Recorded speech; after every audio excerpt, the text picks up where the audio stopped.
बहुत समय पहले की बात है। उत्तर के एक शांत और हरियाले गांव चित्रवन में 4 अनमोल दोस्त रहते थे। नील, काव्य, जुगनू और रेवा। चारों बचपन से साथ थे, एक दूसरे के बिना अधूरे। नील होशियार और शांत था, काव्य कलाकारी का प्रेमी, जुगनू मजाकिया और हिम्मती, जबकि रेवा बुद्धिमान और रहस्यमयी किताबों की शौकीन थी। एक दिन बरसात के बादल छोटे और आकाश नीला हुआ। चारों दोस्त गांव से बाहर एक पुराने खंडहर की ओर घूमने निकले। वहां उन्हें एक पुरानी लकड़ी की पुतली मिली, धूल से ढकी, पर उसकी आंखों में अजीब चमक थी। वो किसी आम खिलौने जैसी नहीं लग रही थी। इसकी आंखें तो जैसे हमें देख रही हैं, रेवा ने धीरे से कहा। काव्य ने उसकी सफाई करते हुए कहा, देखो, ये तो किसी राजमहल की पुतली लगती है, कितना बारीक नक्काशी है। नील ने पुतली को ध्यान से देखा। उसकी पीठ पर एक अजीब सी लिपि में कुछ लिखा था, मुझे घर पहुंचाओ, वरना हर दिन एक राज खो जाएगा। चारों के रोंगटे खड़े हो गए। ये कोई सामान्य पुतली नहीं थी, लेकिन किसका घर, किसका राज? चारों ने मिलकर फैसला किया, वो इस रहस्य को सुलझाएंगे। पहला सुराग, अंधेरी झील का पानी। रेवा की किताबों में कुछ संकेत मिले। पुरानी कथाओं में एक काठ की देवी का जिक्र आता है, जो सैकड़ों साल पहले एक श्राप का शिकार हुई थी। उसे बचाने का एक ही तरीका था, उसके छुपे हुए टुकड़ों को इकट्ठा करना। पुतली के हाथ में एक बटन नहीं था। रेवा बोली, हमें यह बटन ढूंढना होगा, यह पहला टुकड़ा हो सकता है। पहला सुराग उन्हें अंधेरी झील ले गया, जहां सूरज की रोशनी भी पानी में नहीं झांकती। जुगनू ने डरते हुए कहा, अगर कोई जल पिशाच हुआ तो? नील ने हिम्मत दिखाई और चारों ने नाव में बैठकर झील के बीच तक यात्रा की। अचानक नाव कुछ से टकराई। झील के बीच एक पत्थर था, जिस पर एक पुतली का हाथ बना हुआ था।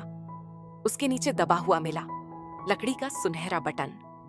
जैसे ही उन्होंने बटन पुतली में लगाया, उसकी आंखें और तेज चमकने लगीं।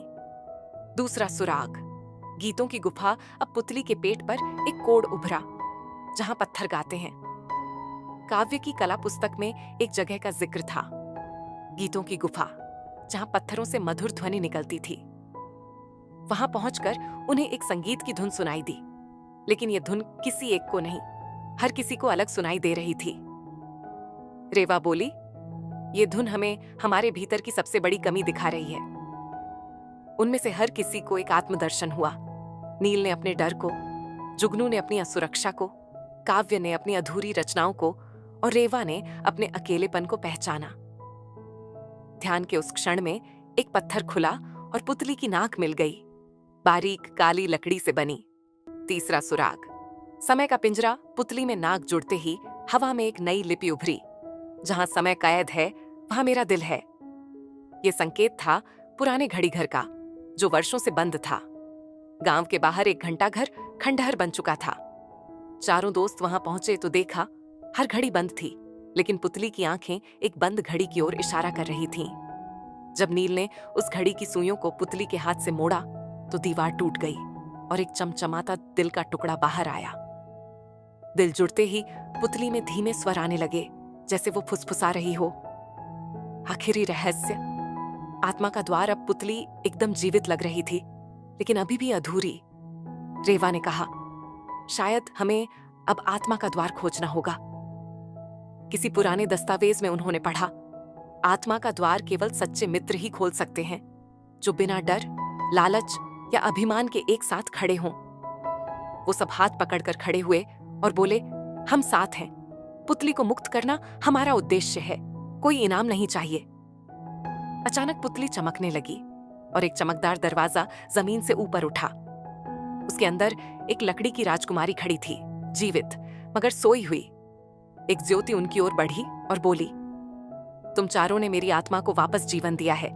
मैं सदियों से श्रापित थी, अब तुम चारों चित्रवन के रक्षक कहलाओगे। राजकुमारी ने उन्हें एक एक उपहार दिया। नील को साहस, काव्य को अमर कल्पना, जुगनू को सच्चा हास्य और रेवा को ज्ञान का अंतहीन झरना। अंतिम दृश्य, चारों दोस्त गांव लौटे, लेकिन अब वो साधारण लोग नहीं रहे। गांव वालों के लिए वो प्रेरणा बन गए। उन्होंने खंडहर में एक पुस्तकालय, एक कला कक्ष और बच्चों के लिए साहसिक प्रशिक्षण केंद्र खोले। पुतली अब गांव के मंदिर में रखी गई, एक प्रतीक के रूप में दोस्ती, साहस और सच्चाई की। और जब भी अंधेरा गहराता, पुतली की आंखों में फिर वही चमक लौट आती, जैसे कह रही हो, सच्चे मित्र, सच्ची नीयत और सच्चा दिल, यही असली जादू है।